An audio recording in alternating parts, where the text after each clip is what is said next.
Hello दोस्तों, मैं सचिन अरोड़ा एक बार फिर से आप सभी लोगों का स्वागत करता हूं अरोड़ा एजुकेटर के इस ऑफिशियल यूट्यूब प्लेटफॉर्म पे। So I hope you all are doing great. आप सब बहुत बढ़िया होंगे। फाइनली एग्जाम ओवर हो चुका है।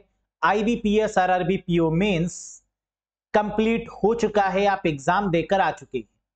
कैसा रहा आपका एग्जाम, मुझे कमेंट बॉक्स में जरूर बताइएगा।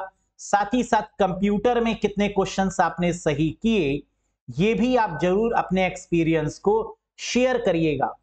आप सभी लोगों ने कंप्यूटर मुझसे पढ़ी थी, चाहे वो पेड कोर्स की बात करें या यूट्यूब में, पर आप सभी लोगों ने बहुत बढ़िया परफॉर्म किया है। जैसे कि मैं हर बार आपसे बोलता हूं कि जो मैं पढ़ाऊंगा वही आएगा। ये मैं नहीं बोल रहा हूं, ये बोल रहा है एक्सपीरियंस। मुझे मालूम है कि एग्जामिनर कहां से क्वेश्चन रख सकता है, कैसे क्वेश्चंस आ सकते हैं, और हुआ भी सेम वैसे ही। जितने भी क्वेश्चन एग्जाम में देखे गए, चाहे वो कॉन्सेप्ट वाइज हो या एज इट इज क्वेश्चन और ऑप्शन की बात करें, तो आपने कहा सर जो आपने क्वेश्चंस करवाए थे वही सेम एज इट इज देखने को मिले। आप सभी लोगों ने बहुत सारे क्वेश्चंस शेयर किए हैं हम तक विद ऑप्शंस के साथ में। तो आइए हम लोग यहां पर देखेंगे कंप्यूटर की कंप्लीट एनालिसिस को कि 10 सितंबर 2023 यानी आज जो कंप्यूटर का पेपर हुआ, आईबीपीएस आरआरबी पीओ का जो पेपर हुआ, उसमें कंप्यूटर का लेवल क्या देखा गया। इजी टू मॉडरेट कह सकते हैं। यहां पर कुछ क्वेश्चंस नो डाउट बढ़िया लेवल के थे, लेकिन काफी सारे क्वेश्चंस मॉडरेट लेवल के देखे गए। तो चलिए let's get started guys.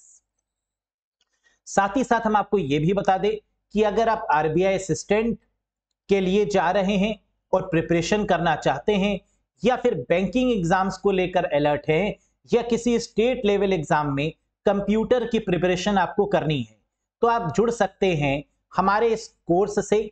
RBI और आईबीपीएस आरआरबी 2023 लेटेस्ट कंप्यूटर का कोर्स है, जहां पर आपको कंप्लीट कंप्यूटर की वीडियोस, पीडीएफ और मॉक टेस्ट मिल जाएंगी। इस कोर्स से क्या बाहर भी आपको कुछ पढ़ने की रिक्वायरमेंट है? तो आंसर है बिल्कुल भी नहीं। ये कोर्स सफिशिएंट है to score 100% marks in computer. कैसे ज्वाइन कर सकते हैं? जिन कैंडिडेट्स ने अभी तक ज्वाइन नहीं किया है वो अरोड़ा एजुकेटर एप्लीकेशन को इंस्टॉल करिएगा, वहां पर आपको ये कोर्स मिल जाएगा और फिर ज्वाइन कर लीजिएगा। किसी भी कंफ्यूजन के रिगार्डिंग दिए गए नंबर पे व्हाट्सएप करके भी आप अपनी क्वेरीज को, अपने क्वेश्चंस को पूछ सकते हैं। तो चलिए शुरुआत करते हैं सेशन की। पहला क्वेश्चन जो कि आपने हमें बताया, जो कि एग्जाम में पूछा गया है, वो है हेल्प की फंक्शन की। और आप जानते हैं कि फंक्शन कीज बहुत इंपॉर्टेंट है। आईबीपीएस आरआरबी क्लर्क लेवल पर भी फंक्शन कीज काफी पूछी जाती हैं। तो यहां पर हेल्प है F1, F2 है फॉर रीनेम एनी फाइल और अ फोल्डर। इसी तरीके से F3, F4, F5, F6, F12 तक जितनी भी फंक्शन कीज होती हैं उन सबको याद करने की रिक्वायरमेंट है। नेक्स्ट, पेज ब्रेक शॉर्टकट की क्या थी? पेज को ब्रेक करने की शॉर्टकट की अगर आपको याद हो तो मैंने आपको याद करवाया था प्रियंका चोपड़ा के शॉर्टकट की के अकॉर्डिंग। मैंने आपको जो शॉर्टकट बताया था वो क्या बताया था? प्रियंका चोपड़ा, यानी पेज का मतलब पेज ब्रेक और सी का मतलब कंट्रोल प्लस एंटर। हाल ही के दिनों में मैंने आपको यह भी बताया था कि लाइन ब्रेक के लिए भी आती है शिफ्ट प्लस एंटर, और पैराग्राफ ब्रेक की शॉर्टकट की भी आती है और वो है enter.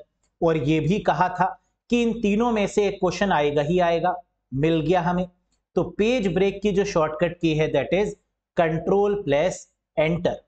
Next, base of octal number system. बहुत आसान क्वेश्चन। हम जानते हैं ऑक्टल नंबर सिस्टम की जो रेंज है वो 0 to 7 है, और इसका जो बेस है वो है 8। बाइनरी का बेस 2 होता है, ऑक्टल का 8 होता है, डेसिमल का 10 होता है, और हेक्साडेसिमल का बेस 16 होता है। तो ये हैं इनके बेस नंबर्स। बहुत आसान क्वेश्चन था, आप सभी ने सही आंसर लगाया होगा। नेक्स्ट, अब प्रिंटर से क्वेश्चन पूछा गया कि इनमें से कौन सा इंपैक्ट प्रिंटर है। इंपैक्ट प्रिंटर कौन कौन से होते हैं? Dot matrix, Daisy wheel, line, drum, chain और बॉल प्रिंटर। जबकि नॉन इंपैक्ट प्रिंटर में आते हैं थर्मल, इंकजेट और लेजर। अगर हम बात करें कि इंपैक्ट और नॉन इंपैक्ट में कौन सा प्रिंटर फास्टेस्ट है, तो आप जानते हैं लेटेस्ट है नॉन इंपैक्ट प्रिंटर, और यही नेचर में सबसे फास्टेस्ट भी होता है। नेक्स्ट, अगला क्वेश्चन पूछा गया डिस्क डीफ्रैगमेंटर से, जिसको मैंने कई बार आपको समझाया है कि डिस्क डीफ्रैगमेंटर क्या करता है। यूज्ड स्पेस और अनयूज्ड स्पेस को एक साथ करता है, यानी यूज्ड स्पेस को एक तरफ कर देता है और अनयूज्ड स्पेस को एक तरफ कर देता है। ये काम होता है डिस्क डीफ्रैगमेंटर का, जो एक यूटिलिटी सॉफ्टवेयर है। मैंने आपको यह भी बताया था कि यूटिलिटी सॉफ्टवेयर में एंटीवायरस भी आता है, डिस्क डीफ्रैगमेंटर भी आता है, डिस्क क्लीनअप भी आता है, डिस्क बैकअप भी आता है, डिस्क रिकवरी भी आता है। तो यहां पर दिया हुआ था क्वेश्चन में डिस्क डीफ्रैगमेंटर, जो कि एक यूटिलिटी सॉफ्टवेयर का एग्जाम्पल है। नेक्स्ट, यूटिलिटी सॉफ्टवेयर सिस्टम की परफॉर्मेंस को इंक्रीज करती है। हम आपको कई बार बता चुके हैं कि यूटिलिटी सॉफ्टवेयर का मकसद क्या है, to increase the performance of a computer, to increase the performance of a system. IP address class A की रेंज बताइए। क्वेश्चन ये भी पूछा गया, शायद इसी तरीके का कोई क्वेश्चन पूछा गया था। तो आईपी एड्रेस की रेंज भी मैंने आपको बताई थी सभी क्लासेस की, जहां पर क्लास ए की रेंज या तो 0 से लेकर 126 या फिर 127 को भी इसमें इंक्लूड करते हैं, जो कि लूप बैक एड्रेस होता है। तो इसकी रेंज बन जाती है, या तो ऑप्शन में दिया होगा 0 से 126 या 0 से 127, ये दोनों ही ऑप्शंस आपके करेक्ट होते हैं। बाकी class A, class B, class C, class D, class E की रेंज क्या होती है, ये भी मैंने यहां पर मेंशन किया हुआ है। Next, absolute cell reference. मैंने आपसे कहा था कि सेल रेफरेंसिंग से क्वेश्चन आएगा ही आएगा। हर एक सेशन में मैंने काफी सारे क्वेश्चंस आपको करवाए थे सेल रेफरेंसिंग के रिगार्डिंग, और बताया था कि सेल रेफरेंसिंग 3 तरीके की होती है। जय श्री राम का एग्जाम्पल भी दिया था, रिलेटिव, एब्सोल्यूट और मिक्स्ड। ये भी कहा था कि सेल रेफरेंसिंग में डॉलर साइन का यूज करते हैं सेल और कॉलम को फिक्स करने के लिए। यही पूछा गया कि एब्सोल्यूट सेल रेफरेंस में किस सिंबल का यूज करते हैं, तो आंसर है डॉलर सिंबल का। हम ये भी जानते हैं कि रिलेटिव में डॉलर सिंबल का यूज नहीं होता। एब्सोल्यूट के केस में 2 बार डॉलर का यूज होता है, एक रो से पहले, एक कॉलम से पहले। और मिक्स्ड के केस में या तो रो से पहले या कॉलम से पहले सिर्फ एक बार डॉलर का यूज होगा, that is called mixed cell referencing. और देखिए, मैंने कहा था क्वेश्चन आएगा और आ गया। Next, MS Excel displaying the cell content on multiple lines rather than one long line।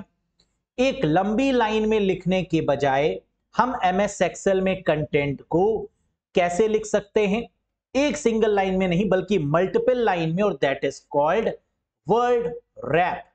एक ही साथ फिट हो जाता है एक्सेल की सेल में पूरा content, that is called word rap. तो क्या है word rap feature? MS Excel displaying the cell content on multiple lines rather than one long line, है ना, that is called word wrap feature। Next, convert 10 decimal into binary number system। कितना आसान question पूछा है। 10 को किस में convert करना है? बाइनरी में। और आप जानते हैं कि इसका आंसर क्या आएगा? 1010। कैसे? सबसे पहले 1248 ये लिखेंगे। 1248 ये कहां से आया? 2 की पावर 0, 2 की पावर 1, 2 की पावर 2, 2 की पावर 3। तो 1248, इसमें से किसको प्लस करें कि 10 आ जाए? हम जानते हैं 8 और 2 को प्लस करने पर क्या आएगा? 10।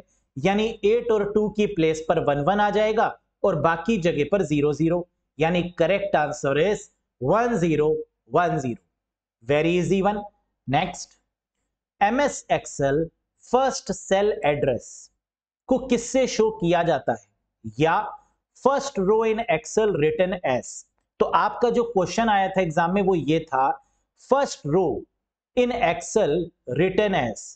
तो एक्सेल में जो पहली रो है या MS एक्सेल फर्स्ट सेल का जो एड्रेस है उसको कैसे शो किया जाता है, A1 के फॉर्मेट में। तो इसका करेक्ट आंसर है A1। फर्स्ट सेल क्या है, A1 है। हम देख सकते हैं नेम बॉक्स में ये शो भी हो रहा है। जैसे ही हमने पहली सेल पे क्लिक किया, इसका जो एड्रेस है दैट इज A1, ये हमें नेम बॉक्स में हाईलाइट हो गया। Very easy. Next, NIC card से भी क्वेश्चन आया, और मैंने आपको कई बार बताया हुआ है कि NIC कार्ड की फुल फॉर्म क्या है, network interface card. NIC card के ऊपर क्या मेंशन होता है, मैक एड्रेस। और यही क्वेश्चन था, स्टेटमेंट में इस क्वेश्चन को पूछा गया था, जिसका आंसर क्या था गाइस, मैक एड्रेस। क्योंकि मैक एड्रेस जहां पर मेंशन होता है that is called NIC card. और इसका यूज क्यों किया जाता है, that is used for the internet connectivity purpose. Internet connectivity को मेंटेन करने के लिए, इंटरनेट कनेक्टिविटी को प्रोवाइड करने के लिए NIC कार्ड का यूज किया जाता है। बहुत आसान। नेक्स्ट, सेंटर अलाइनमेंट शॉर्टकट की क्या है, यह भी मैंने आपको बताया था कि यह क्वेश्चन आएगा ही आएगा। सेंटर अलाइन करने की शॉर्टकट की क्या होती है, Ctrl+E होती है। हम जानते हैं अलाइनमेंट हमारे 4 तरीके के होते हैं, राइट, लेफ्ट, सेंटर और जस्टिफाई, जिसमें सेंटर अलाइनमेंट की शॉर्टकट की Ctrl+E है। यह क्वेश्चन तो प्रीवियस ईयर में भी पूछा गया और इस बार सेम रिपीट कर दिया गया। नेक्स्ट, चैट जीपीटी से भी क्वेश्चन देखा गया, और मैंने आपको हर एक सेशन में चैट जीपीटी के बारे में बताया था कि चैट जीपीटी क्या है, आर्टिफिशियल इंटेलिजेंस चैट सिस्टम है। और इसके बारे में हमने आपको यह भी बताया हुआ है कि चैट जीपीटी की फुल फॉर्म क्या है, chat generative pre trained transformer.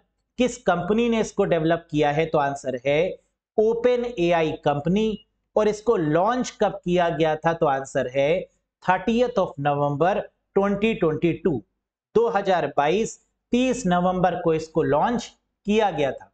तो चैट जीपीटी, जिससे मैं बार बार कह रहा था कि माइक्रोसॉफ्ट का जो चैट AI है वहां से क्वेश्चन आ सकता है, एप्पल के चैट AI से आ सकता है, और चैट जीपीटी मैंने आपको कई बार पढ़ाया था। Next, power point start a slide presentation from a beginning से पावर पॉइंट की स्लाइड को शुरू करने के लिए जो शॉर्टकट की है वो क्या है। अभी कुछ ही दिन पहले मैंने आपको ये क्वेश्चन करवाया था कि F5 के थ्रू बिगिनिंग से शुरू होती है, और करंट स्लाइड से शुरू करने के लिए Shift+F5 होता है। तो from the current slide Shift+F5, और बिगिनिंग के केस में है F5। क्वेश्चन क्या आया था एग्जाम में, बिगिनिंग वाला आया था आपके अकॉर्डिंग, तो करेक्ट आंसर है F5। नेक्स्ट, हेक्साडेसिमल में कितने अल्फाबेट होते हैं। हेक्साडेसिमल नंबर सिस्टम की अगर बात करें तो आप जानते हैं इसका जो बेस वैल्यू होती है वो 16 होती है, जहां पर 0 से लेकर 9 और A से लेकर F तक होता है। यहां पर अल्फाबेट पूछे गए कितने हैं, तो A से लेकर F का मतलब टोटल 6 अल्फाबेट है ना। काफी बढ़िया क्वेश्चन, काफी आसान भी था। लेकिन अगर आपको यह पता होगा कि हेक्साडेसिमल में 0 से 9 और A से F होता है, तो बिल्कुल आपने इसका आंसर सही दिया होगा। 6 alphabets are there, ABCDEF। Next, real time and time sharing generation से क्वेश्चन था।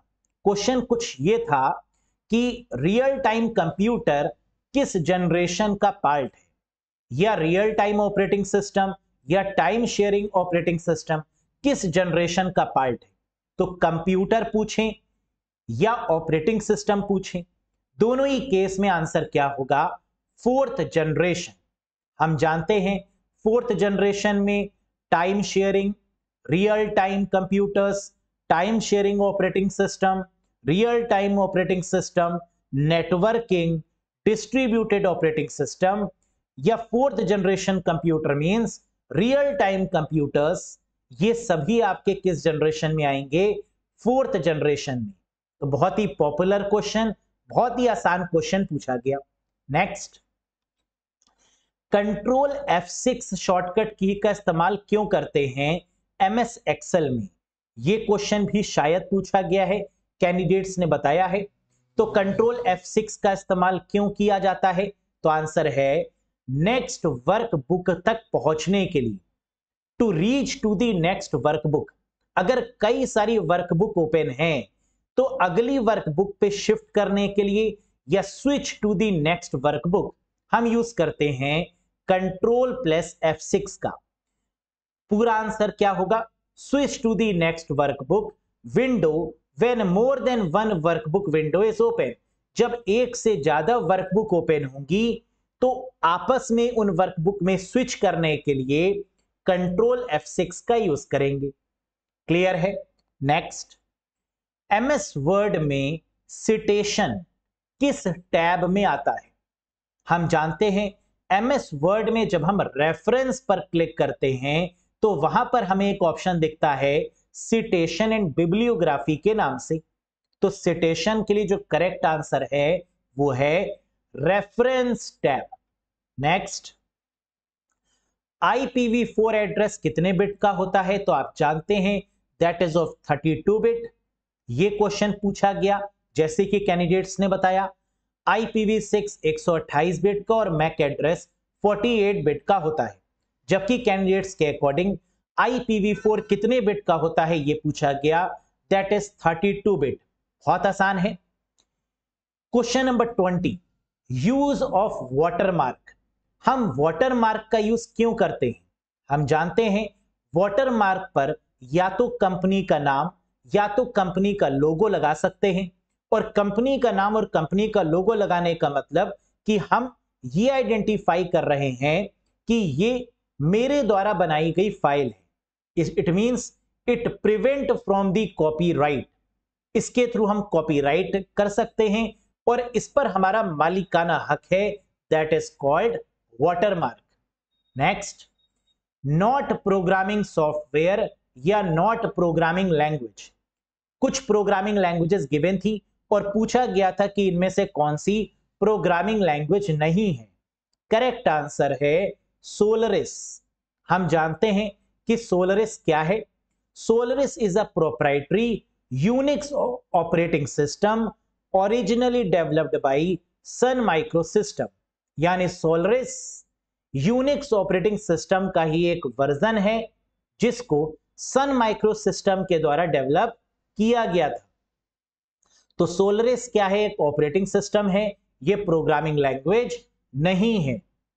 क्वेश्चन नंबर 22 पूछा गया फर्मवेयर से। हम जानते हैं, हमने कई बार समझा है कि रोम में लिखे गए इंस्ट्रक्शंस को फर्मवेयर भी बोलते हैं। The instructions which are written in ROM are called firmware. और फर्मवेयर क्या होते हैं? हमने आपको बताया है कि ये हार्डवेयर और सॉफ्टवेयर का कॉम्बिनेशन है। तो फर्मवेयर से क्वेश्चन देखा गया, लॉजिक गेट से एक बेसिक क्वेश्चन देखा गया, और साथ ही साथ एक क्वेश्चन देखा गया एक्सेल सम फॉर्मूला A1 और A2। A1 A2 को सम करने पर जो फॉर्मूला बनेगा वो क्या बनेगा guys? Equals to sum A1 colon A2। हम जानते हैं कि यहां पर रेंज को हम किससे शो करते हैं? कॉलन से। इक्वल्स टू का यूज करते हैं फॉर्मूले से पहले, तो equals to sum A1 colon A2, that is the correct one. दूसरा तरीका यह भी होता है कि हम simply is equals to A1 plus A2 लिख दें, तब भी हो जाएगा। लेकिन जो ऑप्शन में दिया था वो दिया था equals to sum A1 colon A2, that's why this is the correct one. Clear है? क्वेश्चन नंबर 25 पूछा गया मैक्रोस से। हमने आपको कई बार बताया है MS वर्ड, एक्सेल और पावर पॉइंट सभी में मैक्रोस का यूज होता है। रेपिटेटिव टास्क को रिकॉर्ड करने के लिए मैक्रोस का यूज किया जाता है। मैक्रोस जिसकी शॉर्टकट की होती है alt plus F8, alt plus F8। तो ये क्वेश्चन भी देखा गया। साथ ही साथ एक क्वेश्चन देखा गया फास्टेस्ट मेमोरी के रिस्पेक्ट में, जहां पर ऑप्शंस में रैम, मैग्नेटिक डिस्क और सीडी जैसे कुछ ऑप्शंस अवेलेबल थी। हम जानते हैं कि सबसे फास्टेस्ट होती है रजिस्टर, रजिस्टर के बाद कैशे मेमोरी और कैशे मेमोरी के बाद रैम। तो यहां पर अगर ऑप्शन में रैम है तो करेक्ट आंसर क्या होगा guys? RAM is the correct one, क्योंकि मैग्नेटिक डिस्क जिसमें फ्लॉपी डिस्क और हार्ड डिस्क आती है, ये तो सेकेंडरी मेमोरी हो गई। सीडी और डीवीडी की बात करें तो ये optical disk, again secondary memory हो गई। और रैम हमारी कैसी है? प्राइमरी मेमोरी, जो कि फास्टेस्ट है। तो करेक्ट आंसर है रैम। क्वेश्चन पूछा गया जीआईएफ से, क्वेश्चन पूछा गया स्टैटिक रैम और डायनेमिक रैम से। हम जानते हैं स्टैटिक रैम और डायनेमिक रैम में क्या डिफरेंस है गाइस? स्टैटिक रैम की मदद से कैशे मेमोरी को डेवलप करते हैं। डायनेमिक रैम वो रैम है जो हमारे लैपटॉप्स और कंप्यूटर में दिखाई देती है। स्टैटिक रैम फास्टेस्ट है, dynamic RAM comparatively slowest nature की है। तो इसके रिगार्डिंग जितने भी कॉन्सेप्ट थे वो सभी हम लोग डिस्कस कर चुके थे। जीआईएफ इमेजेस किसको बोलते हैं? वो इमेजेस जो लूप में चलती हैं, that are called GIF images, है ना, लगातार जिसमें लूप चला करता है, उन इमेजेस को जीआईएफ इमेजेस के नाम से जानते हैं। डीबीएमएस से भी एक क्वेश्चन देखा गया। एग्जैक्टली वो क्वेश्चन क्या था ये आप मुझे कमेंट करके बताइएगा। कैंडिडेट्स को याद नहीं आ रहा है कि डीबीएमएस से जो एक क्वेश्चन आया वो एग्जैक्टली क्या था। अगर आपको याद है तो आप प्लीज कमेंट बॉक्स में एक बार कमेंट कर दीजिएगा। साथ ही साथ सर्च इंजन से भी क्वेश्चन देखे गए। Main function of CU, control unit का मेन फंक्शन क्या होता है? मॉनिटर करना और कंट्रोल करना, या फिर control the sequence of operation, यानी ऑपरेशंस के सीक्वेंस को कंट्रोल करना, ये सीयू का मेन फंक्शन है। हम जानते हैं सीपीयू के तीन मेन पार्ट्स होते हैं, सीयू, एएलयू और एमयू। सीयू कंट्रोल करता है, एएलयू अरिथमेटिकल लॉजिकल फंक्शन को एग्जीक्यूट करता है, और जो रजिस्टर है उसी को बोलते हैं मेन। यानी सीयू, एएलयू, एमयू में मेमोरी यूनिट का दूसरा नाम है रजिस्टर। मेमोरी मतलब सीपीयू में जो मेमोरी होती है दैट इज कॉल्ड रजिस्टर। तो सीयू कंट्रोल करेगा, एएलयू मैथमेटिकल फंक्शंस को पर काम करेगा, और जो हमारा मेमोरी यूनिट होता है वही होता है रजिस्टर। Very good. एक क्वेश्चन पूछा गया आई एम फीलिंग लकी से। हम जानते हैं जब भी हम गूगल सर्च इंजन को ओपन करते हैं तो वहां पर हमको क्या दिखाई देता है guys? google.com, Google search engine को ओपन करने पर हमें एक टैब दिखाई देता है जिसमें लिखा होता है आई एम फीलिंग लकी। ये आई एम फीलिंग लकी है क्या? Button that appears on the Google search page, Google के सर्च पेज पर जो बटन अवेलेबल होता है that is called I am feeling lucky. इससे होगा क्या? सेव टाइम, यानी ये हमारे टाइम को सेव करता है। कैसे? Send you to the first result of the page. जैसे ही हम इस पे क्लिक करते हैं और सर्च करते हैं, ये हमें सर्चिंग के पहले पेज पर शिफ्ट कर देता है, जिसकी मदद से जो हमारा टाइम है वो सेव हो जाता है। तो that is the very good feature called I am feeling lucky. यहां से क्वेश्चन मिला आपको देखने को। तो ये गाइस कुछ क्वेश्चंस थे, 40 क्वेश्चंस पूछे गए, जिसमें से जो आप लोग की रिव्यू मुझे मिला, जो आप लोग ने फीडबैक दिया, जो क्वेश्चंस शेयर किए, उसमें से 32 क्वेश्चंस तक हम पहुंच पाए। अभी भी कुछ क्वेश्चंस ऐसे हैं जो आप लोग हमें नहीं बता पाए हैं। तो अगर आप में से किसी को भी वो क्वेश्चंस याद हैं तो आपसे रिक्वेस्ट है कि कमेंट बॉक्स में उन क्वेश्चंस को मेंशन करें, ताकि आगे वाले सेशंस में उन क्वेश्चन को एक्सप्लेन करें, और साथ ही साथ उनकी डिटेल्ड उसी से रिलेटेड जो क्वेश्चंस पूछे गए वो भी हम आपको गाइड कर पाए। तो कैसा रहा आपका एग्जाम का एक्सपीरियंस? कमेंट करके बताइएगा। कंप्यूटर में टोटल कितने आपको लग रहे हैं सही गए होंगे, कितने अटेम्प्ट किए और कितने सही हुए, एक बार कमेंट बॉक्स में बता दीजिएगा कि सर लगता है कम से कम इतने क्वेश्चन तो सही हो गए होंगे। और आपने अगर हमसे पढ़ा हो तो अपना एक्सपीरियंस भी जरूर शेयर करिएगा, क्योंकि पूरा एफर्ट्स मेरा यही था कि कंप्यूटर में कम से कम आप बढ़िया स्कोर कर पाए। और शायद जिस एफर्ट्स के थ्रू मैंने आपको गाइड किया था, मैं इसमें कामयाब बिल्कुल रहा हूंगा। अपने एक्सपीरियंस को पूरे तरीके से यूटिलाइज किया और आपने बहुत बढ़िया स्कोर किया। तो congratulation guys, God bless you all. आप सबका सिलेक्शन हो। जो डिजर्विंग कैंडिडेट्स हैं बिल्कुल वो सिलेक्शन लेंगे, क्योंकि ये एग्जाम है। कुछ का सिलेक्शन होगा, कुछ का नहीं होगा, तो हमें निराश नहीं होनी है। हमें एक बार फिर से बढ़िया प्रिपरेशन करनी है। बहुत सारे एग्जाम्स हमें मिलेंगे और वहां पर अपना 101% देने की रिक्वायरमेंट है।